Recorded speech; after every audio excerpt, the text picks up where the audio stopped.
Hi there, welcome to Pour the Love of Art. Today I'm going to do a Dutch pour and I'm going to do it on a white base. All of my paints are mixed, 1 part paint, 3 parts Floetrol, and a little bit of water. I'm using my current favorite color combination, I can't get enough of it right now, which is a brown, turquoise, metallic cobalt blue, and gold. I'm using white for the base, so first I'm going to put that down and make sure to cover the entire canvas. Once I have it on there, I'm going to spread it around with the blow dryer. Normally at this point I would torch the bubbles out, but my torch is about 4 or 5 years old and it finally died on me and I haven't replaced it yet, so I'm going to use a heat gun to pop the bubbles. Now I'm going to add a small puddle of each color. I don't want to pour too much because I do want a lot of negative space on this one. And I usually like to go over the edges, but today I'm going to try not to go over the edges, or at least not go over the edges too much. So I'm starting with the brown, and then I'm going to add the turquoise, and then the cobalt blue, and then the gold. Now I'll pour the white around the puddle of colors and I'll use the hairdryer to blow the white over the colors and cover it up. And at that point, again, if I had my torch, I would torch out the bubbles, but I'm gonna do it here with my heat gun. And at this point, I'm ready to blow it out with the hairdryer and to start having fun with it. I use a little bit of straw blowing and I work on it until I get the composition I want.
And here it is for a close-up.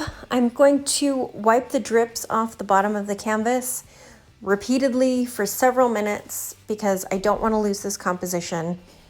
And then I'll come back every 10 minutes for about an hour just to make sure that it doesn't move around too much. It is fluid paint, so it is going to move a little bit, but I want to retain as much of this composition as possible because I love the way this turned out. I hope you've enjoyed watching. Please like and subscribe, and I will see you in the next one.